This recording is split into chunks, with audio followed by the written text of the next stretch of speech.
Ariel, buenas noches. Por favor, esperaremos unos 2 minutos mientras los voy aceptando a tus compañeros a la reunión.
Buenas noches, ¿cómo están? ¿Se escucha?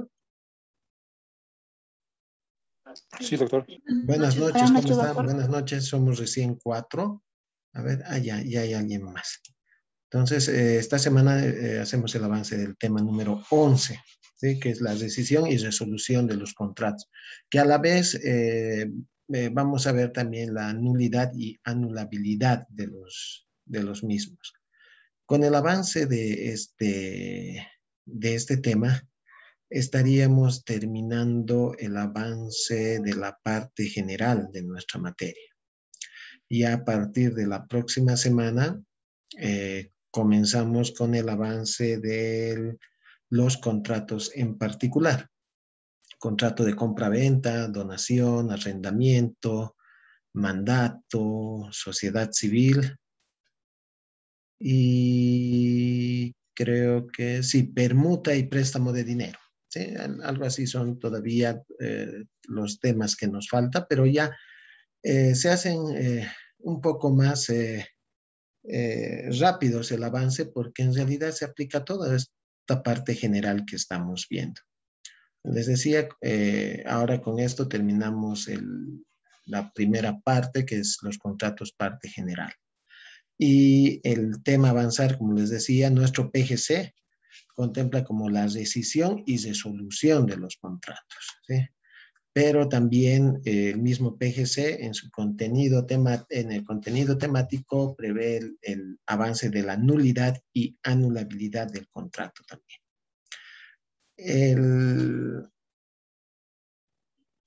A ver, por lo general cuando existe un conflicto y muchas veces nace por el incumplimiento del deudor, es decir, el deudor no quiere cumplir con su obligación contraída inicialmente, bueno, las partes buscan invalidar un contrato. Sí, por lo general sucede aquello, es decir, un contrato que ha nacido válido a la vida del derecho, ¿sí? En ciertos casos, porque en la nulidad no habría nacido a la vida del derecho, Pero, por ejemplo, la rescisión, la resolución de los contratos, la anulabilidad, muchas veces nacen válidos a la vida del derecho, pero por ciertas circunstancias estos documentos o estos contratos son anulables. ¿Sí? Generalmente por el incumplimiento o por la vulneración de la norma jurídica, porque es la norma jurídica quien prevé las reglas con las que se debe normar los contratos, pero muchas veces las partes también se imponen. ¿Sí? Hablamos de derecho civil, estamos hablando del derecho privado donde prima la autonomía de la voluntad. ¿Sí? O la libertad contractual. Entonces, las partes también pueden imponerse ciertas cláusulas por las cuales se vaya a invalidar un contrato. ¿Sí? Se vaya a invalidar un contrato. Ese es creo que en materia civil, ese es el trabajo cotidiano de todos los abogados, ¿no? Siempre están tratando de buscar alguna causa para invalidar un contrato, ¿no? Para que no, este contrato es nulo o este contrato es anulable, podemos solicitar la resolución del contrato, este contrato es rescindible, ¿sí? Entonces, ese es el tema que tenemos que avanzar el día de hoy. ¿Sí? La nulidad de los, perdón, la invalidez de los contratos. Ahora, los contratos se pueden invalidar por causas que se dan al momento del nacimiento del contrato. ¿Sí? Esas causas están establecidas en la norma jurídica. Y también los contratos se pueden invalidar por causas posteriores al nacimiento del contrato, como lo vamos a ir viendo. ¿Sí? ¿Qué significa por causas al momento de la suscripción del contrato? Sucedió algo en ese momento en que se ha suscrito el contrato. ¿Sí? No hemos cumplido algún requisito o alguna de las partes se valió de la ingenuidad, de la imprudencia o de la necesidad de la otra parte para concluir el contrato. Entonces, son causas que se dan al momento de la suscripción del contrato, al momento del nacimiento.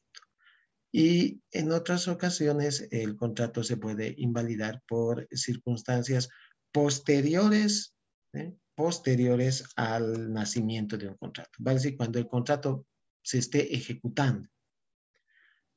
Ahí, por ejemplo, podemos pedir la invalidez por incumplimiento de la obligación de una de las partes. Una cumplió, la otra no. Entonces podemos solicitar la invalidez de ese contrato y bueno, todas estas causas están establecidas en la norma jurídica. ¿Sí?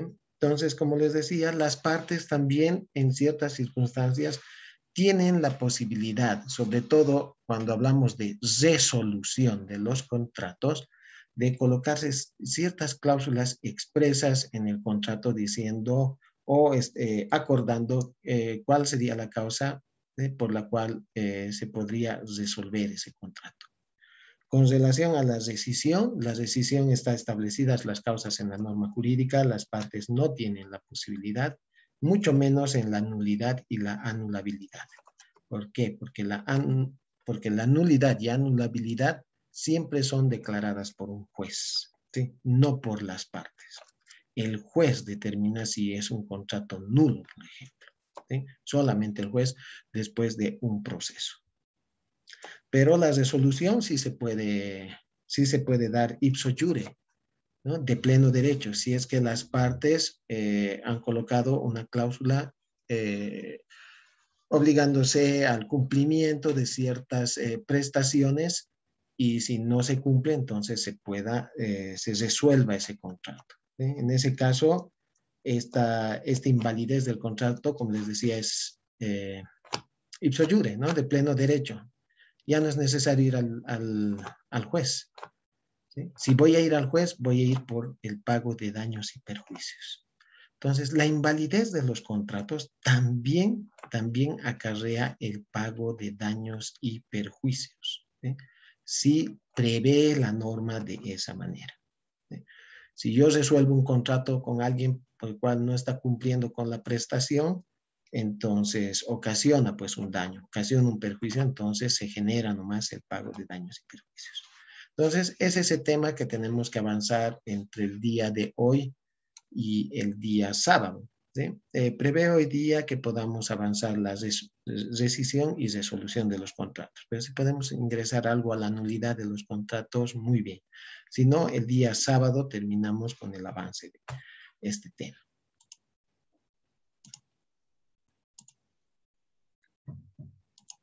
Acá,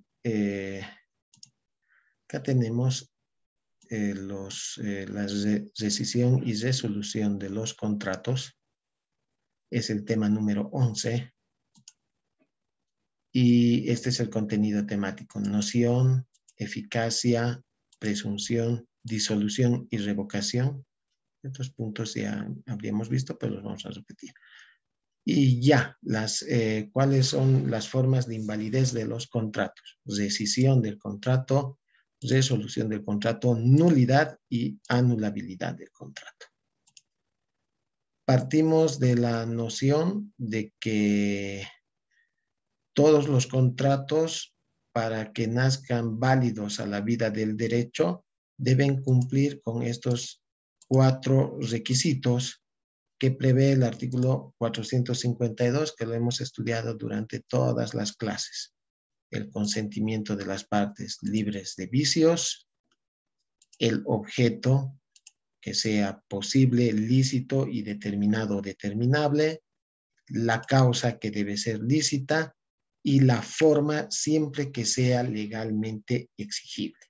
Y ahí hablamos del artículo 491, donde nos dice qué contratos deben ser concluidos por documento público, ¿no? Como el contrato de la donación, es el primero que nos habla ahí. El contrato de la donación, si tiene consentimiento, objeto y causa, ¿sí? Pero entonces ese contrato no es perfecto todavía. Necesita de formalidad. Necesitamos ir al notario de fe pública a efecto de suscribir el protocolo notarial, la matriz notarial, ¿no? Una vez que el notario realice la protocolización de ese documento. Entonces, ahí recién este contrato de donación va a ser perfecto, ¿sí? Va a ser válido, eficaz. Entonces, este vendría a ser el primer punto, la noción de la validez de los contratos, es de que un contrato va a ser válido siempre que cumpla con estos requisitos de formación. A la falta de alguno de aquellos, quizás podríamos pedir la nulidad de ese contrato. En este caso, podríamos pedir la anulabilidad del contrato. Ustedes saben que el consentimiento acarrea la anulabilidad, no la nulidad. Pero el objeto, causa y forma acarrean la nulidad. Acá hablamos en el consentimiento también del error, ¿se acuerdan? Del error, del dolo, todo, ¿cuál más era? Y la violencia, que también acarrean la anulabilidad. Solamente el error esencial es que acarrea la nulidad del contrato, porque las partes nunca se van a poner de acuerdo. El segundo punto del PGC nos habla sobre la eficacia. Un contrato va a ser eficaz si produce sus efectos de manera inmediata, ¿sí? Entonces, este contrato cumple con todos los requisitos de formación, ¿sí? Con todos los requisitos de cada uno de estos elementos que conforman el contrato, es decir, el consentimiento libre de vicios, el objeto lícito posible y determinado, determinable, la causa lícita, y si cumple también con la formalidad, si lo exige la norma jurídica, entonces un contrato válido. Entonces, este contrato válido, sí, produce sus efectos de manera inmediata, entonces estaremos diciendo que es un contrato válido y eficaz, ¿sí? Es un contrato válido y eficaz. Pero como hemos estudiado, ¿se acuerdan de las modalidades generales de los contratos cuando hablábamos de la condición o plazo? Y muchas veces un contrato es válido, pero es ineficaz, porque sus efectos no se dan de manera inmediata, se dan de manera mediata en el futuro. Se va a convertir en eficaz este contrato cuando se cumpla esa modalidad que hemos hablado, cuando se cumpla la condición o cuando se cumpla el plazo, ¿sí? Pero todo contrato, por lo general, todo contrato es válido y eficaz, ¿no? A no ser que las partes hayan incluido una modalidad. Con relación a la presunción que nos habla el PGC o que coloca el PGC, ya hemos dado lectura a este artículo, el 524 de la presunción, que se presume que que quien contrata lo hace para sí, para sus herederos y causavientes, ¿sí? Porque son terceros en este caso y les puede beneficiar o perjudicar. En ese caso, muchas veces la eficacia de un contrato se traslada hacia estos terceros, por ejemplo, los herederos, ¿sí?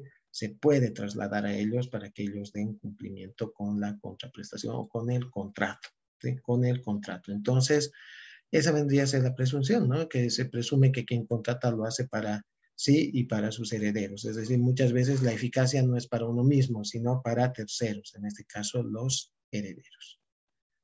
El otro punto que también ya hemos hablado, pero que igual ingresa dentro del estudio de nuestra materia, es sobre la disolución y revocación. La anterior clase hablábamos sobre la disolución y revocación. Hemos dicho que el contrato tiene fuerza de ley entre las partes que participan de ese contrato, entre las partes que se forma la relación jurídica, ¿sí? Que no puede ser disuelto, dijimos, de manera unilateral. ¿Por qué? Porque genera obligaciones para ambas partes. Entonces, esa es la razón que no se puede disolver un contrato de manera unilateral, pero sí se lo puede hacer de manera amigable. ¿Qué significa de manera amigable? Que ambas partes lleguen a un común acuerdo, ¿sí? Un consentimiento mutuo, como nos dice acá, para poder disolver este contrato, ¿sí? Para disolver este contrato. Entonces, en ese caso sí se puede disolver un contrato.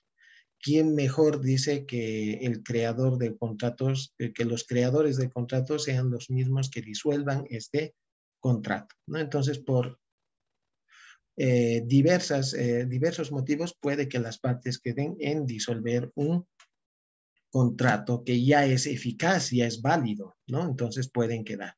Esa vendría a ser la disolución. Hemos dicho también que otra forma de disolución de manera por mutuo consentimiento es cuando las partes han incluido una cláusula dentro del contrato, dándose la facultad de poder disolver en ciertas causas también el contrato, ¿no? Ahí hablábamos sobre el contrato de suministro de Internet, por ejemplo. La revocación. Revocar es dejar sin efecto un contrato válido, pero de manera unilateral. No necesitamos el consentimiento de la otra parte, ¿sí? En este caso, sí, la norma jurídica tiene que ser expresa, ¿sí? La norma jurídica nos dirá qué contratos se pueden revocar.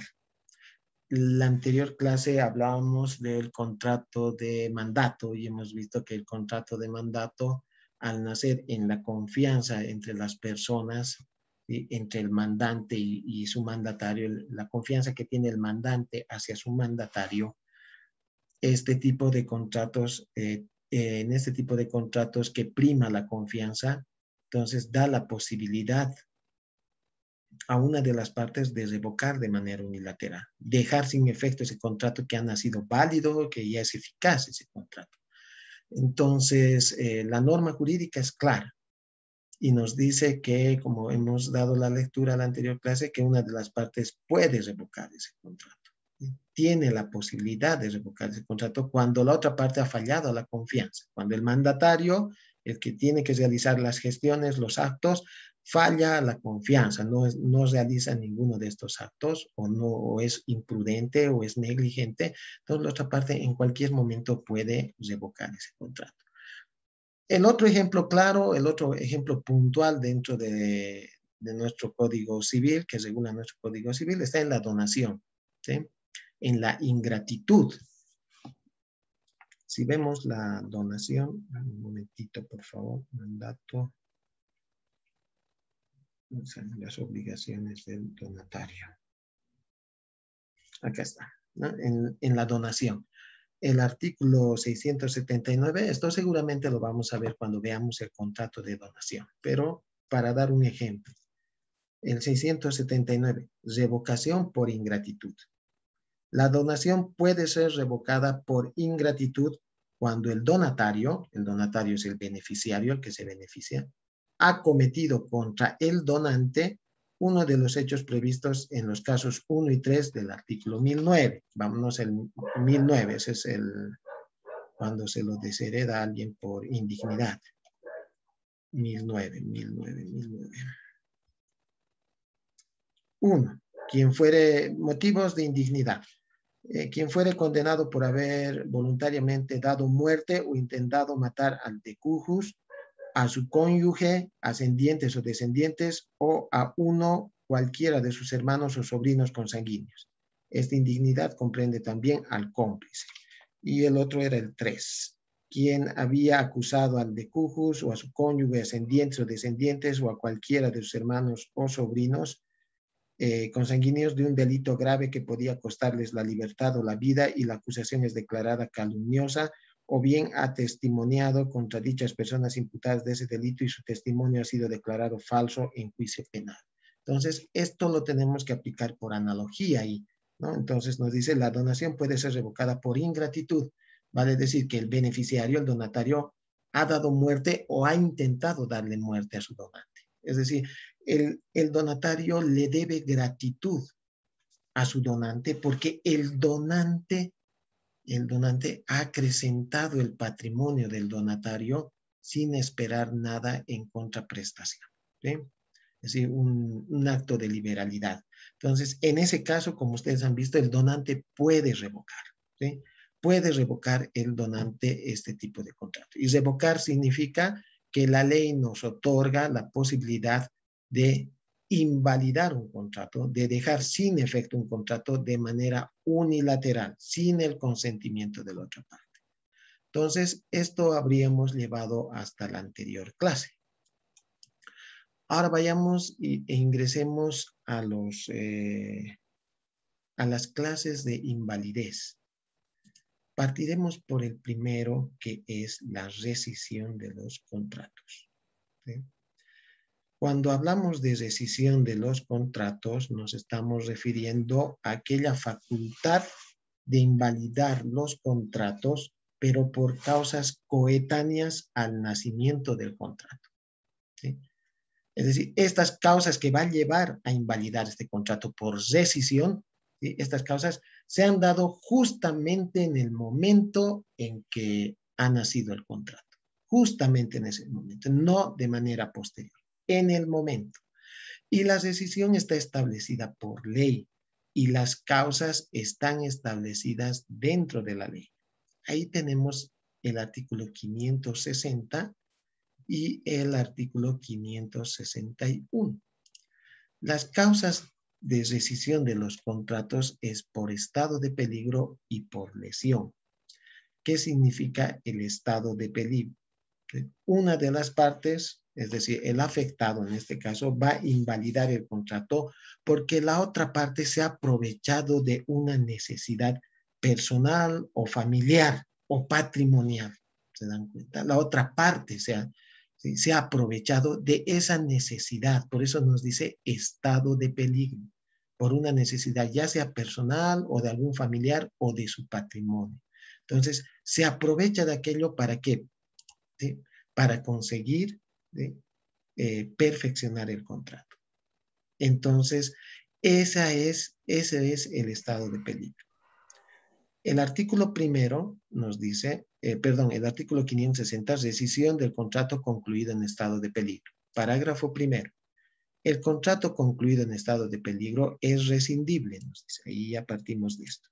A demanda de la parte perjudicada, que en la necesidad de salvarse o salvar a otras personas o salvar sus bienes propios o los ajenos de un peligro actual e inminente, es explotada de forma inmoral por la otra parte, que conociendo ese estado de necesidad y peligro, se aprovechó de él para obtener la conclusión del contrato. ¿Se dan cuenta? Un ejemplo que nos da el libro base es de que existe, dice, un médico, se está en un pueblo y solamente hay un médico y hay una señora, dice que se pone mal de salud, está mal. Entonces el hijo le lleva a la madre y le pide al médico que le vaya a operar, ¿sí? Y el médico, al ver esa necesidad, le dice, muy bien, la voy a operar, pónganle por $10,000. Entonces no le queda más al hijo que aceptar.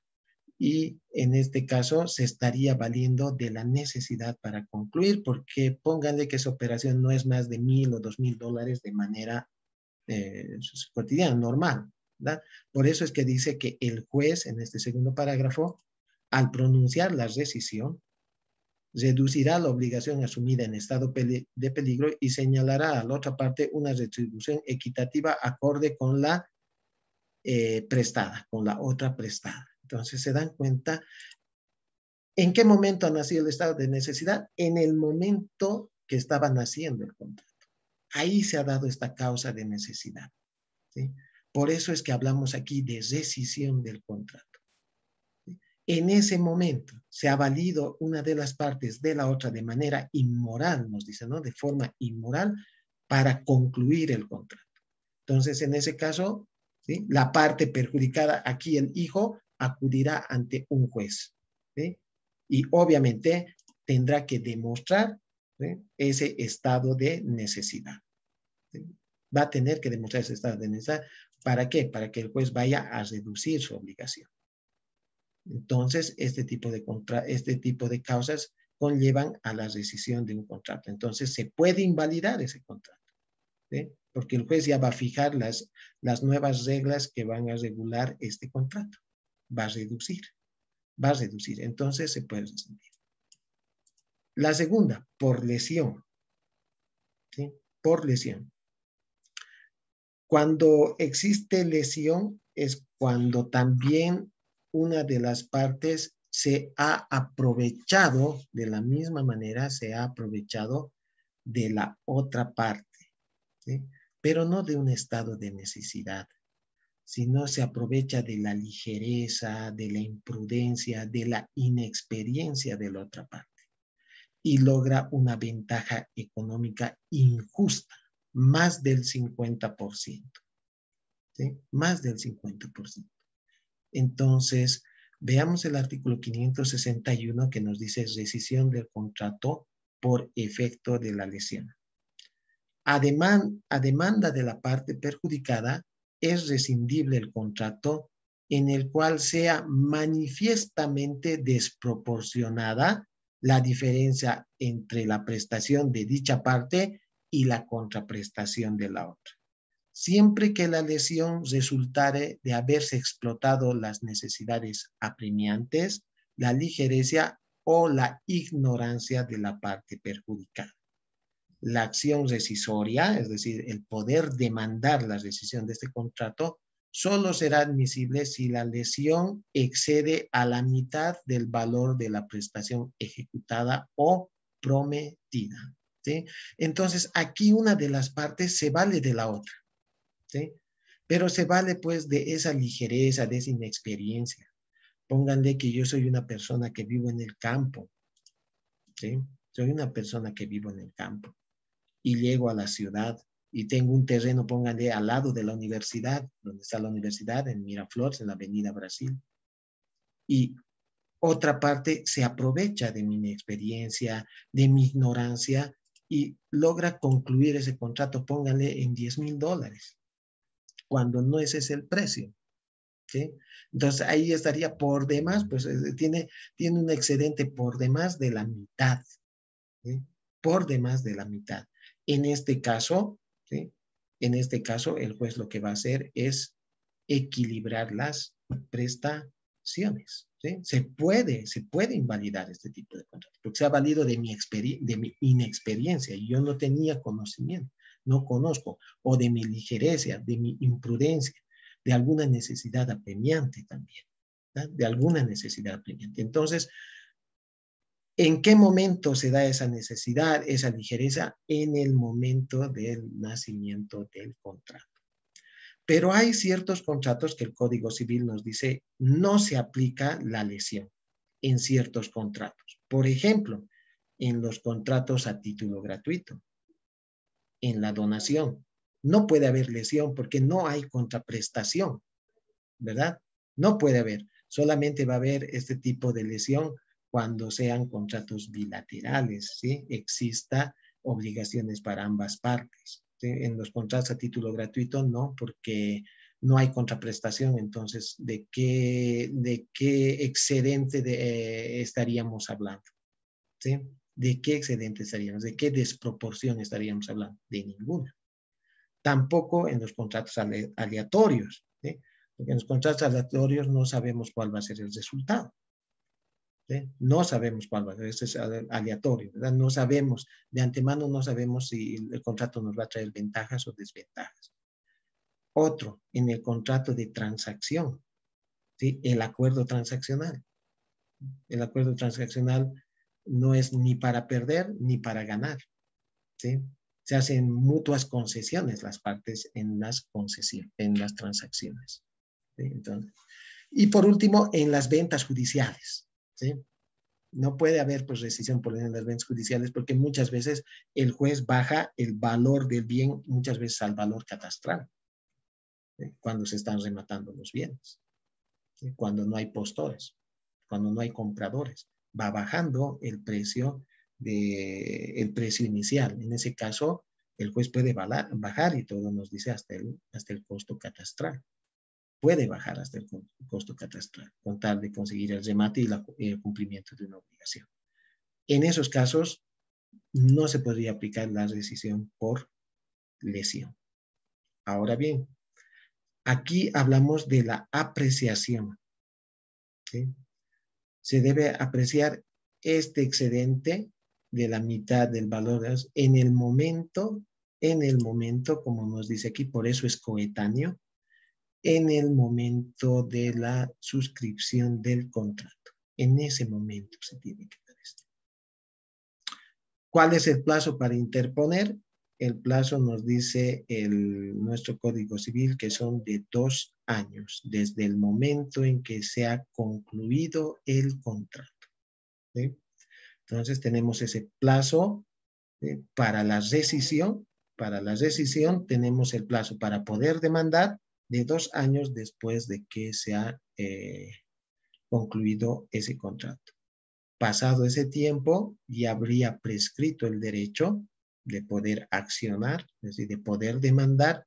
En ese entendido, se estaría ratificando este contrato que podría haber sido en su tiempo invalidado, ¿sí? Y esto con relación a la rescisión de los contratos. Tal vez alguna pregunta, alguna consulta o algún aporte. Pasaremos entonces al control de la asistencia, por favor. Víctor Aliaga. Presente, doctor. Gracias. Ariel Arauco. Presente. Gracias. Marco Antonio Barrientos. Buenas noches, doctor. Presente. Buenas noches. Mayra Calle. Presente, doctor. Gracias. Cintia Chuquimia.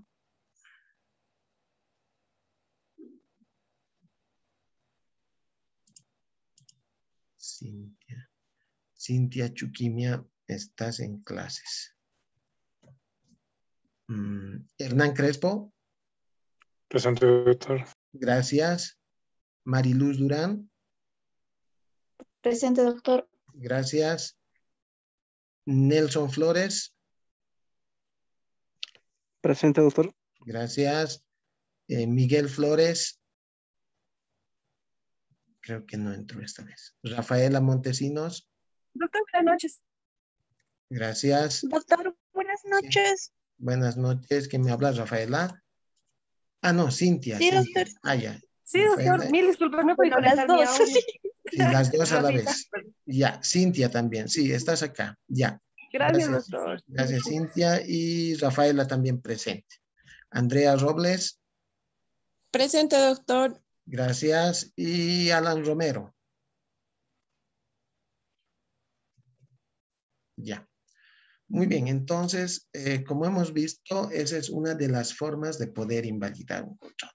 Muchas veces equivocamos, ¿no? Y decimos, voy a pedir la resolución de un contrato porque hay lesión, ¿no? En ese caso, el término correcto es voy a rescindir el contrato por lesión o por estado de necesidad, ¿no? Muchas veces se comete esos errores pensando que rescisión y resolución vengan a ser algo así como sinónimos, pero no lo son, ¿sí? La rescisión, ustedes están viendo, se da por esas dos causas puntuales que están en el Código Civil. La rescisión por estado, la rescisión por contrato concluido en estado de necesidad, ¿sí? Y la rescisión por lesión.